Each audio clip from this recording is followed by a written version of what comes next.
प्रायोजक हैं cancer healer centre, a new beginning. फिक्र में बात एक ऐसी खबर की जिसमें सुलगती चिंगारियां भी हैं और धधकते शोले भी हैं। यह मामला वक्फ संशोधन बिल, देश की हुकूमत, संसद और all India Muslim personal law board से जुड़ा हुआ है, जिस पर आज राजधानी दिल्ली में जंतर मंतर पर अंगड़ाई और आगे लड़ाई की चेतावनी दी गई है। दरअसल वक्फ संशोधन विधेयक पर जेपीसी की रिपोर्ट में संसद में पेश होने के बाद, जेपीसी रिपोर्ट संसद में पेश होने के बाद माना जा रहा है कि मौजूदा सत्र में यह कानून का रूप ले सकता है। लेकिन इससे पहले ही आज दिल्ली में जंतर मंतर पर all India Muslim personal law board की अगुवाई में एक बहुत बड़ा प्रदर्शन हुआ।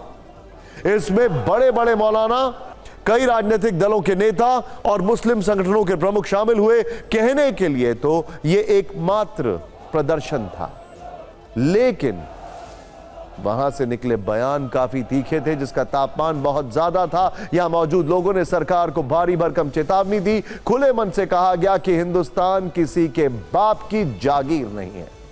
अभी तो यह अंगड़ाई है, आगे और लड़ाई है। हमारे घरों, मस्जिदों पर बुलडोजर चल रहे हैं। देश में नफरत की चिंगारियां सुलगाई जा रही हैं। कृषि बिल की तरह वक्फ बिल पास नहीं होने देंगे। इन हमलों में तो तीखापन था ही, लेकिन सबसे तीखा बयान जमीयत उलेमाए हिंद के अध्यक्ष मौलाना महमूद मदनी ने दिया। उन्होंने ऐलान किया, हमारे घरों और मस्जिदों पर बुलडोजर चलते हैं। ऐसा करके संविधान पर बुलडोजर चला रहे हैं। हमें कुर्बानी देने के लिए तैयार रहना होगा। कुल मिलाकर आज जंतर मंतर पर विरोध वाले शोले काफी भड़क रहे थे। लेकिन सवाल यह है कि क्या इससे कुछ होगा? क्या सरकार अपने कदम पीछे खींचेगी? इस पर भी हमने फिक्र की फाइल तैयार की है, जिसे इस रील के बाद विस्तार से बताएंगे।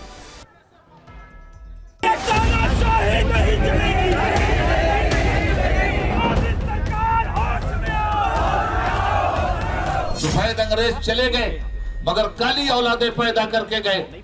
जो तबाही सफेद अंग्रेजों ने मचाई थी, वही तबाही आज ये काली औलादें अगर मचाएंगी तो याद रखना चाहिए इन्हें, हम हिंदुस्तान के वफादार भी हैं और हकदार भी हैं। हिंदुस्तान किसी के बाप की जागीर नहीं है। ताबेदारी के तौर पर हमने हिंदुस्तान को कबूल नहीं किया है, वफादारी की बुनियाद पर हमने हिंदुस्तान को कबूल किया। अभी तक तो ये बिल पास नहीं हुआ है। खुदा करे ये बिल इनकी पॉलिटिकल बिल में हमेशा के लिए घुस जाए। हवाई जहाज हड़प कर गए, एयरपोर्ट हड़प कर गए।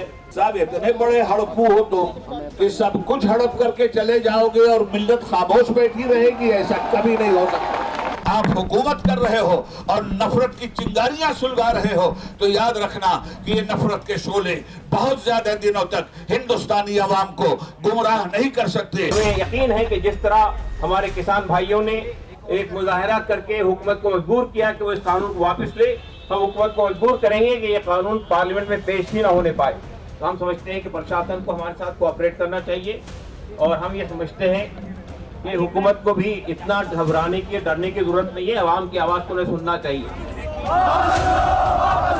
जो खाका बनाया था इस मुल्क का, उसको ये लोग तोड़ देना चाहते हैं, तोड़ने की सिमत में चल रहे हैं।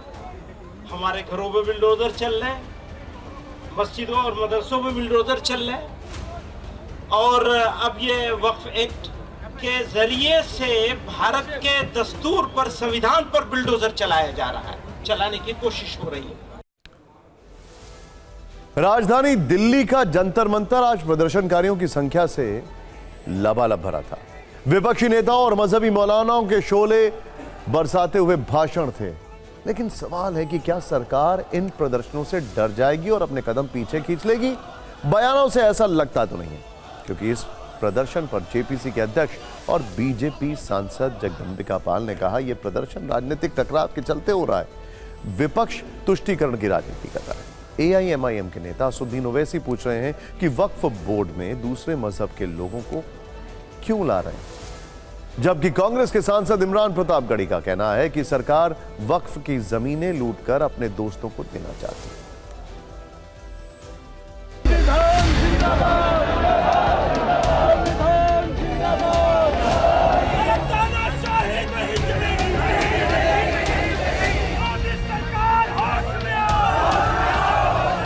इस पार्लियामेंट सामने की मस्जिद आप देखते हैं ना, वो सरकार कहती है हमारी प्रॉपर्टी है। कल कलेक्टर ऑर्डर करेगा और नोटिस लगा देगा गवर्नमेंट प्रॉपर्टी। वही तो कर रहे हैं। हम इस बिल से सेटिस्फाइड नहीं हैं, संतुष्ट नहीं हैं। कॉन्स्टिट्यूशनली ये बिल वैलिड नहीं है और आवाम इस बिल से खुश नहीं है, तो उस बात को हम लोग यहाँ पर एक डेमोक्रेटिक तरीके से उस बात को उभारने की कोशिश कर रहे हैं।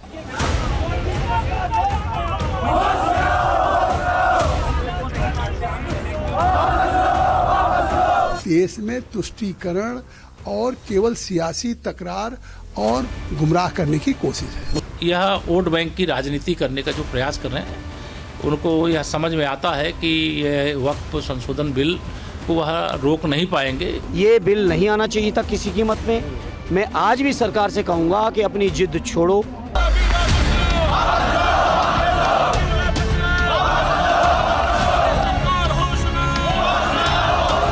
सरकार क्यों तानाशाही थोपना चाहती है?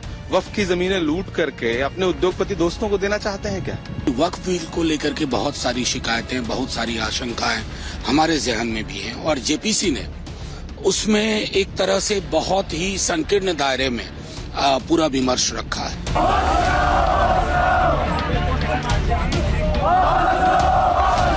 ये वक्फ संशोधन बिल नहीं है, बल्कि वक्फ तबाही बिल है, वक्फ बर्बादी बिल है, और इसके लिए हम कह चुके हैं कि ये वक्फ बिल नहीं बल्कि सांप का बिल है। ऐसा लगता है, जाहिर होता है कि बोर्ड को सियासी लोगों ने, पॉलिटिकल पार्टियों ने हाईजैक कर लिया है।